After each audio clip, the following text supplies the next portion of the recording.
नमस्कार, आप देख रहे हैं आज़ाद टीवी न्यूज़ 24 और मैं हूं आसमा आपके साथ। 7 तारीख को सेक्टर 43 डिस्ट्रिक्ट कोर्ट में दो वकीलों की आपसी बहस में एक वकील की जान चली गई।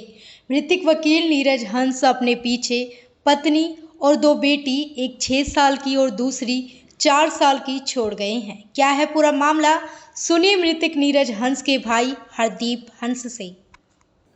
सर ये वाक़या है 7 तारीख का कि कोर्ट में यहाँ हमारे कोर्ट की पार्किंग में कुछ इंसिडेंट्स हुआ जी। और कुछ एक लोगों ने जिनके अगेंस्ट एफआईआर कंप्लेंट दी है और एफआईआर हुई है, उन्होंने नीरज को असॉल्ट किया, उनके उनको मारा। जी। ठीक है जी, उनके चेस्ट वगैरह में मारा, उनके मतलब ठीक है जी। और मैं उस टाइम पे घर पे था, मुझे उनके फ्रेंड का फ़ोन आया कि आप कहाँ पर हो? तो मैंने उनको बताया कि मैं घर पे हूँ। तो उन्होंने बताया कि नीरज को ना कुछ हार्ट अपना चेस्ट में कुछ प्रॉब्लम आ रही है, आप हमने हीलिंग हॉस्पिटल लेके जा रहे हैं 34 में, आप आ जाओ। जी। तो वो मैं घर से फटाफट निकला और वो यहाँ से उसको लेके चले गए। तो जब मैं वहाँ पहुँचा तो नीरज जी का वो अंडर ट्रीटमेंट थे, उनका चल रहा था। तो फिर मुझे वहाँ पता चला कि ऐसे-ऐसे कि कुछ लड़ाई वगैरह हुई है। तो फिर नीरज जी से बात हुई तो फिर उन्होंने मेरे को नाम बताए कि किस-किस बंदों ने उनको चेस्ट में मारा। ठीक है जी।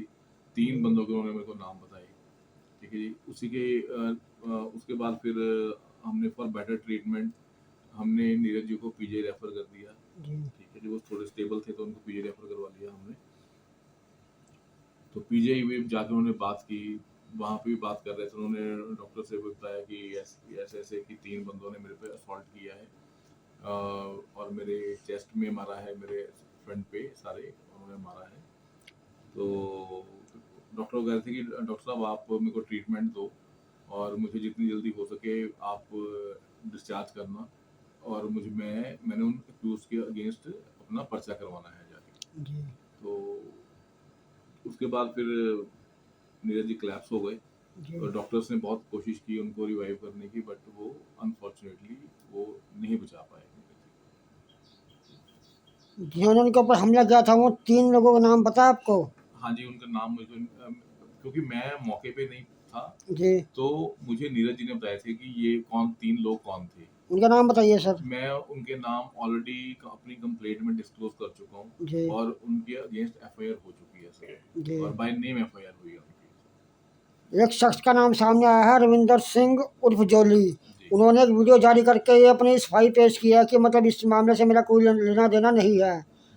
आपका क्या विचार है इस विषय सर, पर? अगर लेना देना नहीं है तो आगे पुलिस के सामने सरेंडर क्यों नहीं करते? जी।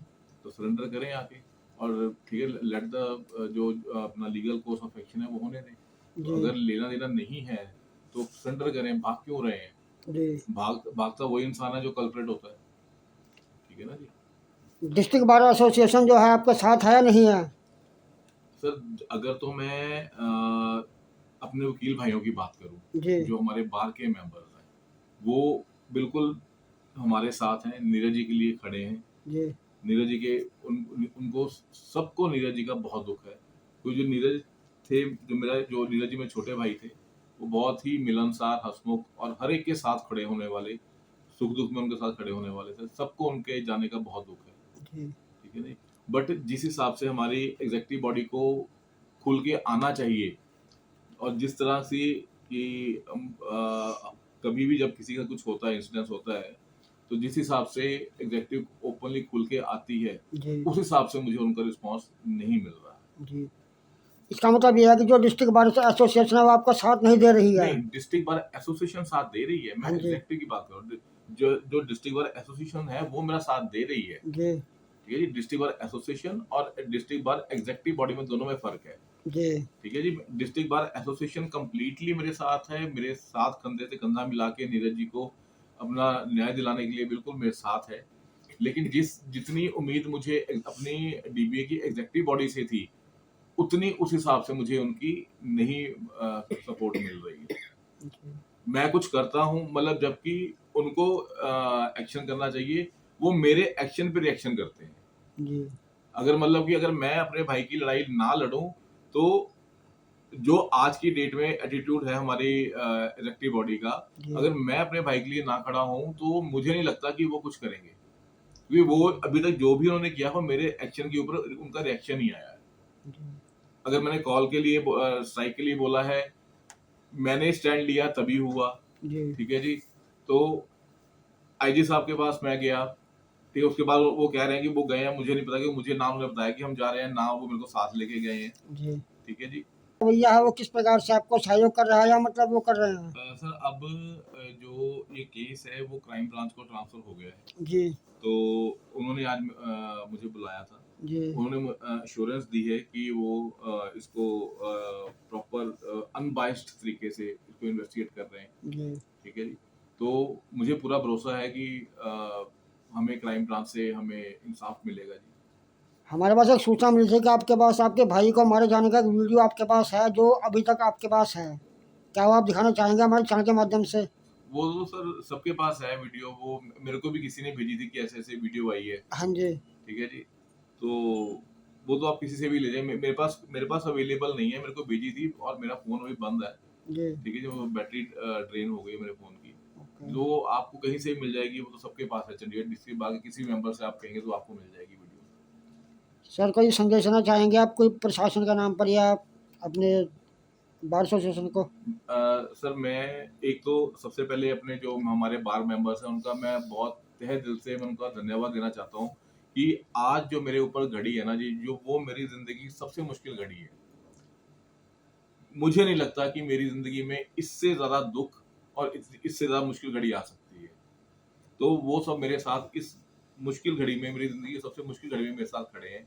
मेरे जो हमारे डिस्ट्रिक्ट बार के मेंबर्स हैं, एक तो मैं उनका बहुत-बहुत शुक्रिया करना चाहता हूँ आपके माध्यम से, और मैं उनसे रिक्वेस्ट करता हूँ कि ऐसे ही जब तक नीरज हंस को जस्टिस नहीं मिलता, जी तब तक ऐसे ही मेरा साथ दें और अपने जो नीरज हंस था, वो इनका छोटा भाई भी था, कि बेटे समान था, ठीक है जी, सबसे छोटा था।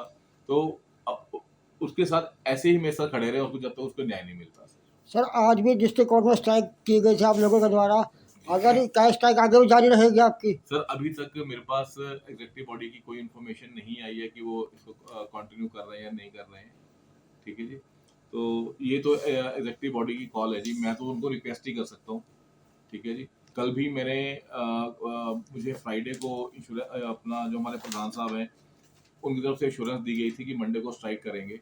बट कल जब शाम को मैंने कॉल किया तो मुझे ये बोला गया कि आप आइए, हम बैठ के डिस्कस करेंगे कि हम स्ट्राइक करेंगे। ठीक है ना जी। तो फिर मैं सेक्रेटरी साहब को मैंने किया सेक्रेटरी साहब को कॉल की, सेक्रेटरी साहब अभी मतलब ऑलमोस्ट दिन खत्म होने वाला है, तो कल की जो स्ट्राइक है उसके बारे में आपने कोई नोटिस वगैरह नहीं आया है। जी तो उन्होंने मेरे को बोला कि आप सुबह 10 बजे आ जाइए, हम बैठ के डिस्कस करेंगे। तो मैंने उनको ये बोला था कि सर अगर किसी तीसरे शहर में कोई इंसिडेंस होता है तो आप एग्जेक्टिव कमेटी के 2 मेंबर्स बैठ के साइन करके नो वर्क डे कर देते हो, और आज तो हमारे बार में इतना बड़ा इंसिडेंस हो गया है, तो अब क्या, जब ऑलरेडी आप कह चुके हो कि हमने स्ट्राइक करनी है, तो अब किस चीज़ की डिस्कशंस करनी है सर?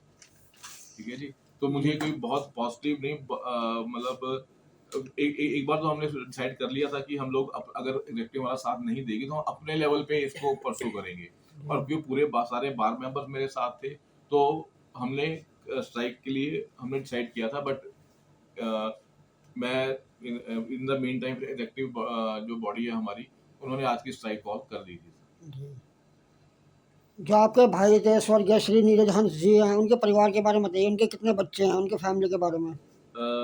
सर उनकी वाइफ है जी, जी उनकी 2 छोटी बेटियां हैं, एक जी जो बेटी है वो 6th क्लास में है, जी एक 4th क्लास में है। जी सर नमस्कार। नमस्कार सर सर। आपका शुभ नाम? सर मेरा नाम हितेंद्र कंसल है। जी मैं इस बार में 2009 से इस बार के साथ हूँ, जी और ये सबसे ही दुखद इंसिडेंट है। 2009 से लेके 2024 में हम आगे कभी ऐसी बात नहीं हुई। लड़ाइयाँ होती थी, जी इससे भी ज़्यादा होती थी, पर कभी ऐसा कोई इंसिडेंट नहीं हुआ जिसके कारण एक इंसान को अपनी ज़िंदगी खोनी पड़े। जी मैटर क्या भी था, पर ये किस हमारे संविधान में, हमारे कानून में किसने किसको अधिकार दिया है कि जी वो कहा सुनी पे एक इंसान को मार दे। जी और उससे भी दुख की बात यह है, हमारी एग्जेक्टिव बॉडी इस पूरे मामले को ना उठाना चाह रही है, ना इस पे कोई एक्शन लेना चाहती है। सर 7 तारीख को ये इंसिडेंट हुआ, टिल डेट एग्जेक्टिव का कोई रुख नहीं, ना कोई प्रॉपर इंफॉर्मेशन हमारी बार में सर्कुलेट हुई है कि एग्जेक्टिव करना क्या चाहती है इस इंसिडेंट में। आज ये हादसा नीरज के साथ हुआ, कल इसका कोई भी इंसान के साथ हो सकता है। जी पहले भी ऐसे जो केस है वो सामने आ चुके हैं यहाँ पर। एक बात सामने आ रही है कि जो डिस्ट्रिक्ट कोर्ट है वो महिलाओं के लिए बिल्कुल भी सुरक्षित नहीं रह गई है। इसके बारे में बताइए कुछ। सर, आप महिलाओं की बात कर रहे हो, जिस हिसाब से एटीट्यूड है एग्जेक्टिव का, हमें लगता है कि जी वकीलों की भी जान माल को खतरा है, उस जी वकीलों की भी सेफ्टी नहीं है। सर इतना किससे बड़ा- खतरा है आपको? सर, कोई वकील किसी वकील को कोई बात कह देगा, जी दूसरा काउंटर में उसको मार देगा और एग्जेक्टिव सोती रहेगी। जी इवन द जुडिशियल मेंबर सोते रहेंगे, वो कोई कॉग्निजेंस नहीं लेंगे, पुलिस कोई कॉग्निजेंस नहीं लेगी। 10 कदम पे पुलिस की चौकी है, जी पुलिस ने क्या किया? कुछ नहीं। एग्जैक्ट डिस्ट्रिक्ट सेशन जज के अंडर ये कोर्ट प्रेमिसेस आता है। इस तरीके का इंसिडेंट हो गया, डिस्ट्रिक्ट सेशन जज ने आज तक क्या किया? कुछ जी नहीं। एग्जेक्टिव बॉडी 7 दिन हो गया, आज क्या किया? कुछ नहीं। जी ये आज की रियलिटी है। कहीं ना कहीं ये सवाल खड़ा होता है कि न्यायपालिका और कार्यपालिका के बीच में जो मतभेद हैं वो उजागर होते आए हैं।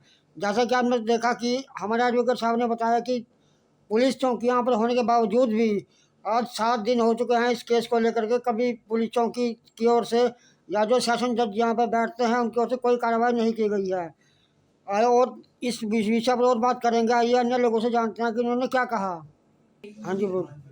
सर, आज तक एग्जेक्टिव का रुख इस केस को दबाने का रहा है, जी पर एग्जेक्टिव से ऊपर एक इधर है एसोसिएट्स बार की, जी और आज हमने 150 बंदों ने मिल के एग्जेक्टिव बॉडी को रिक्वेस्ट की है कि कल 11:30 बजे जर्नल हाउस बुलाया जाए, जी और इसकी कॉपी हमने ऑफिस में बाकायदा रिसीव करवाई है। जी अब हम देखना चाहते हैं कि एग्जेक्टिव बॉडी हमारे साथ है कि हमें न्याय के लिए हमें वकील भाइयों को एक होना पड़ेगा। और मेरी ये रिक्वेस्ट है अपने सभी वकील भाइयों से कि सारे इस जर्नल हाउस में आए और अपने विचार रखें ताकि नीरज को इंसाफ मिल सके। आज ये हादसा नीरज के साथ हुआ है, कल इसका शिकार मैं बन सकता हूँ, या कोई भी एक आम इंसान या वकील कोई भी बन सकता है। जी सो मेरी हाथ जोड़ के आप सबसे बेनती है